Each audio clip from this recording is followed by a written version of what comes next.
21 வயசுல ஒருத்தர் வேலைக்கு போறாரு சார். ஃபர்ஸ்ட் சம்பளம் கையில வாங்குறாரு. அவர் ஸ்மார்ட்டா பண்ண வேண்டிய ஃபர்ஸ்ட் ஃபினான்ஷியல் மூவ்னா என்னன்னு சொல்லுவீங்க?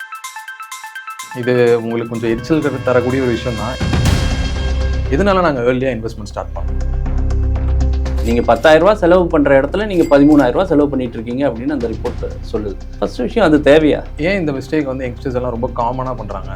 ஈஸியான லோன் வர்றதுனால சீக்கிரமா போய் டெட் ட்ராப்ல விழுந்துடுறாங்க. எவ்வளோ ஸ்பெண்டிங் என்ன அப்படின்றத வந்து நான் வந்து கூகுளில் போயிட்டு டைப் பண்ணி பார்த்தேன். You only live once.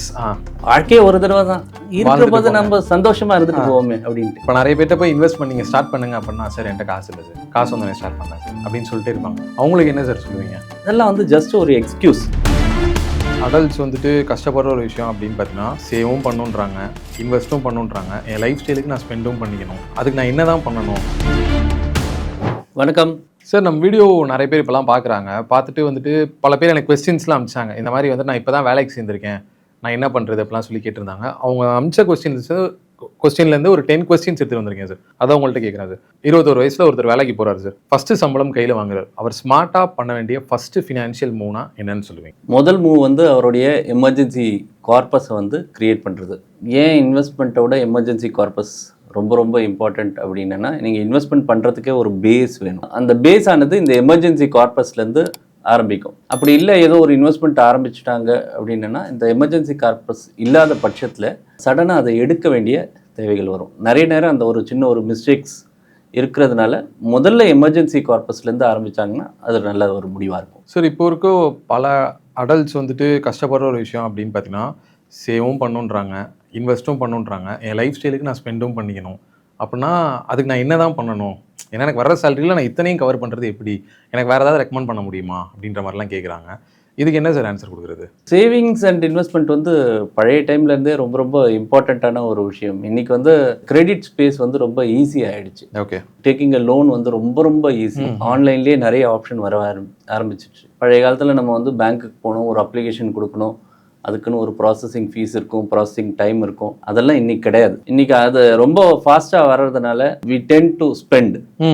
ரெண்டாவது ஸ்பெண்டிங்கும் ரொம்ப ஃபாஸ்ட்டாக ஆகிடுச்சு. ஸோ டிஜிட்டல் இதில் வந்து ஒன்று நெட் பேங்கிங் வந்தது, அதுக்கப்புறம் இப்போ யூபிஐ ஓடிட்டுருக்கு.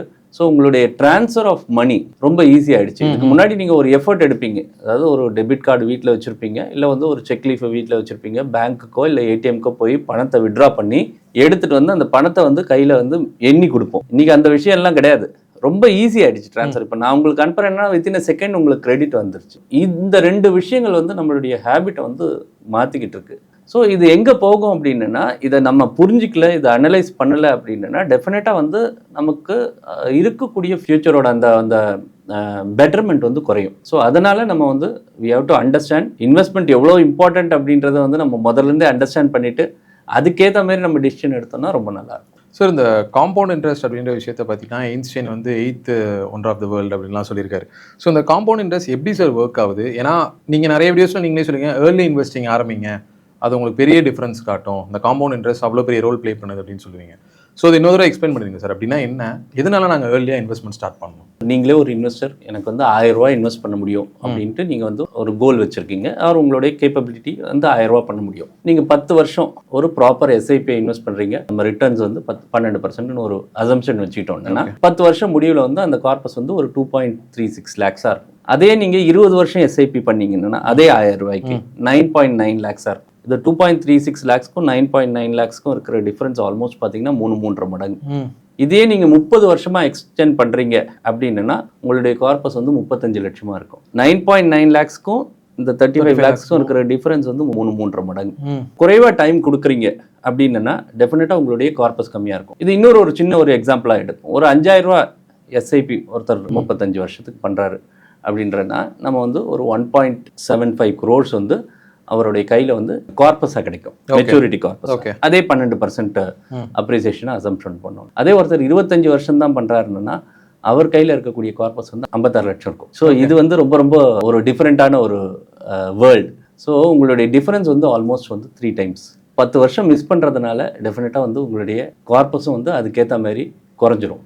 இது உங்களுக்கு கொஞ்சம் எரிச்சல் தரக்கூடிய ஒரு விஷயம் தான். என்னன்னா, இப்போ நிறைய பேர்ட்ட போய் இன்வெஸ்ட் பண்ணீங்க ஸ்டார்ட் பண்ணுங்க அப்படின்னா, சார் என்கிட்ட காசு இல்லை சார், காசு வந்து நான் ஸ்டார்ட் பண்ணேன் சார் அப்படின்னு சொல்லிட்டே இருப்பாங்க. அவங்களுக்கு என்ன சார் சொல்லுவீங்க? நீங்கள் வந்து எதுவுமே இல்லை அப்படின்னு சொல்கிறதுக்கு வந்து ரொம்ப ஈஸியான விஷயம். பட் வந்து நீங்கள் எங்கே இருக்குது அப்படின்றத நீங்கள் பார்க்கணும். நிறைய நேரத்தில் வந்து இந்த மாதிரி ஒரு queries எங்களுக்கும் வந்து வரும். பணம் இல்லையே, நான் வந்து இன்க்ரிமெண்ட் வந்தப்புறம் இன்வெஸ்ட் பண்ணுறேன், முதல்ல இன்க்ரிமெண்ட் வரட்டும் அதுக்கப்புறம் பண்ணுறேன், அப்புறமா இன்க்ரிமெண்ட் இந்த சதவீதத்தில் வந்ததுன்னா நான் இது பண்ணுறேன், ப்ரொமோஷன் வந்தேன்னா இது பண்ணுறேன், இல்லைனா ஜாப் மாறினேன்னா பண்ணுறேன். இதெல்லாம் வந்து ஜஸ்ட் ஒரு எக்ஸ்கியூஸ். ஸோ நீங்கள் பார்த்தீங்கன்னா ஏதாவது ஒரு இடத்துல வந்து நீங்கள் சேவ் பண்ண முடியும்னா that is the first step. உங்களுடைய ஸ்பெண்டிங் ஹேபிட்டை பாருங்கள் அப்படின்னு நிறைய தடவை சொல்லுவோம். ஒரு இன்வெஸ்டர் வந்தார், அவருடைய பிளானை பார்த்ததுக்கப்புறம், அவருடைய ஃபினான்ஷியல் பொசிஷனை பார்த்ததுக்கப்புறம் நாங்கள் ஒரே ஒரு சின்ன ஒரு சஜஷன் சொன்னோம் அவங்களுக்கு. நீங்கள் வந்து வாரம் வந்து 1500 வெளியில் போய் டின்னருக்கு சாப்பிட்றீங்க. இந்த 1500 டின்னரை உங்களால் 1000 கண்ட்ரோல் பண்ண முடியுமா? அஸ் அ ஃபேமிலி நீங்கள் வெளியில் போகிறீங்க, 1500 பண்ணுறீங்க, 3 பேர் தான், ஹஸ்பண்ட் ஒய்ஃப் அண்ட் ஒரு கிட்டு தான். இதை 1000 பண்ணிக்க முடியுமா? அதுக்கேற்ற மாதிரி ரெஸ்டாரண்ட்டோ இல்லை அதுக்கேற்ற மாதிரி ஃபுட்டோ பண்ண முடியுமா அப்படின்னு நாங்கள் ஒரு சின்ன ஒரு சஜஷன் கொடுத்தோம். கொடுத்த உடனே அவர் வந்து அவருக்கு அது ப்ராப்பரேட்டாக பட்டுது, அவரும் ஓகே அப்படின்னாரு. ஸோ அதில் சேர்த்தது வந்து 2000. ஓகே. அந்த 4 வருஷத்தில் வந்து he could able to know save some good corpus with that 2000 rupees. அவரும் அதே நிலைமையில் தான், கையில் ரொம்ப இதுவாக இருக்குது, நான் வந்து லைஃப் ஸ்டைலை குறைக்கக்கூடாது, ஆனால் வந்து எனக்கு வந்து சேவிங்கும் இன்வெஸ்ட்மெண்ட்டும் வேணும் அப்படின்னு சின்ன ஒரு ஹேபிட்டை சேஞ்ச் பண்ணதுனாலே வந்து அந்த ஒரு விஷயம் வந்து டெஃபினட்டாக வந்து மாறிடுச்சு. ரெண்டாவது, இன்கம் இல்லை அப்படின்னா நீங்கள் வந்து இன்கம்மை பெருக்கிக்கிற வழியும் பார்க்கணும். நிறைய தடவை நான் சொல்லியிருக்கேன், சைடு ஹசில் வரணும், சைடு கிக்ஸ்ன்ற எத்தனையோ பேர் எத்தனையோ விதங்களில் வந்து அவங்களுடைய இன்கம்மை பெருக்கிக்கிறதுக்கு வழியை பார்க்குறாங்க. ஸோ அந்த விஷயங்கள் ஏதாவது உங்களால் பண்ண முடியுமா அப்படின்றத பாருங்கள். ஓகே. ஸோ ஒன்று உங்களுடைய செலவை குறைக்கணும், இல்லை இன்கம்மை பெருக்கணும். இது 2 விஷயத்தில் ஏதாவது ஒன்று வந்து நீங்கள் வந்து நிச்சயமாக கன்சிடர் பண்ணியே ஆகணும். சார், அஸ் அ ஃபினான்ஷியல் அட்வைசராக நீங்கள் நிறைய யங்ஸ்டர்ஸை மீட் பண்ணியிருப்பீங்க. ஸோ மீட் பண்ணுறப்பெல்லாம் உங்களுக்கு தோன்ற ஒரு விஷயம் சார், அதாவது ஏன் இந்த மிஸ்டேக் வந்து யங்ஸ்டர்ஸ் எல்லாம் ரொம்ப காமனாக பண்ணுறாங்க, ஏன் இவ்வளோ காமனாக இருக்குது இந்த மிஸ்டேக், ஏன் இதை மாற்றிக்கவே மாட்டாங்க அப்படின்னு நினைக்கிற மிஸ்டேக் என்னது? மோஸ்ட் இம்பார்ட்டண்ட் வந்து டெட் ட்ராப். ஸோ ஈஸியாக நான் சொன்ன மாதிரி ஈஸியான லோன் வர்றதுனால சீக்கிரமாக போய் டெட் ட்ராப்பில் விழுந்துடுறாங்க. அதாவது இன்றைக்கி வந்து இந்த யோலோ ஸ்பெண்டிங் அப்படின்றது ஒரு பெரிய ஒரு கான்செப்ட். யோலோ ஸ்பெண்டிங் என்ன அப்படின்றத வந்து நான் வந்து கூகுளில் போயிட்டு டைப் பண்ணி பார்த்தேன். என்னது யோலோ ஸ்பெண்டிங், ஒரு யங்ஸ்டர் வந்து சொல்லிகிட்டு இருக்காரு அப்படின்னு. யூ ஒன்லி லீவ் ஒன்ஸ் அப்படின்ட்டு. வாழ்க்கையே ஒரு தடவை தான், இருக்கிற போது நம்ம சந்தோஷமா இருந்துட்டு போவோமே அப்படின்ட்டு. ஸோ அதனால செலவுகள் வந்து அதுக்கேற்ற மாதிரி பண்ண ஆரம்பிச்சுறாங்க.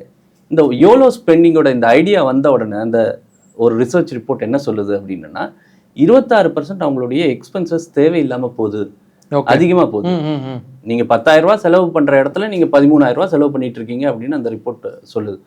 ஸோ ஃபர்ஸ்ட் விஷயம், அது தேவையா அப்படின்றது ரொம்ப இம்பார்ட்டண்ட். ரெண்டாவது விஷயம் வந்து உங்களுடைய ஓவரால் ப்ரொடக்டிவிட்டி ஆர் உங்களுடைய இன்கம் வந்து அந்த அளவுக்கு இன்க்ரீஸ் ஆகிறதில்ல. நிறைய நேரத்தில் உங்களுடைய இன்கமே வந்து குறைஞ்சிட்ருக்கு.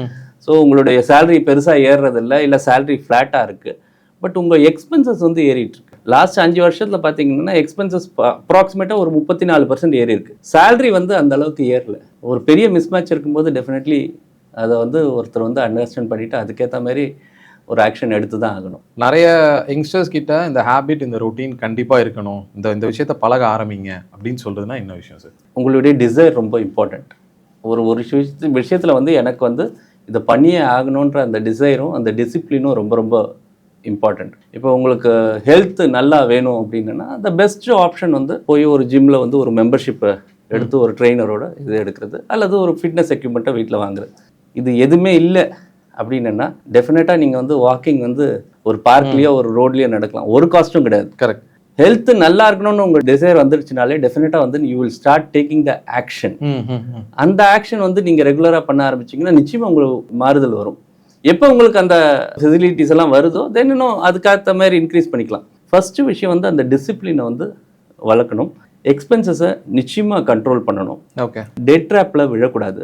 சேவிங்ஸை ஆட்டோமேட் பண்ணணும். நிறைய தடவை எஸ்ஐபின்றாங்க. ஏன்னா சேவிங்ஸை ஆட்டோமேட் பண்ண பழகிட்டோம்னா அதுவும் ஒரு எக்ஸ்பென்சஸ் மாதிரி கையிலேருந்து போயிடும். ஸோ ஒரு 1ஆம் தேதியோ 5ஆம் தேதியோ கையிலேருந்து ஒரு எக்ஸ்பென்சஸ் மாதிரி அது போயிடுச்சு அப்படின்னா ஆக்சுவலி அது இன்வெஸ்ட்மெண்ட். ஆனால் வந்து நீங்கள் வந்து எக்ஸ்பென்சஸ் மாதிரி மாற்றிட்டீங்க. ஸோ டெஃபினட்டாக அது ஒரு விஷயம். அடுத்தது வந்து உங்கள் மேலே நீங்கள் கொஞ்சம் இன்வெஸ்ட் பண்ணணும். நீங்கள் ஒரு லேர்னிங், ஒரு படிக்கிறதோ ஒரு ஸ்கில்லோ, இந்த விஷயங்களை வந்து நிச்சயமாக பழகி இந்த விஷயங்கள் எல்லாம் பழகிட்டு ஒரு நல்ல ஒரு மெத்தடாலஜியோட கோல் பேஸ்டாக ம் இன்வெஸ்ட் பண்ண பழகிக்கிட்டாங்கன்னா லைஃப் ரொம்ப சிறப்பாக இருக்கும். ஓகே சார், ரொம்ப நன்றி சார். ரொம்ப ரொம்ப நன்றி. தேங்க்யூ.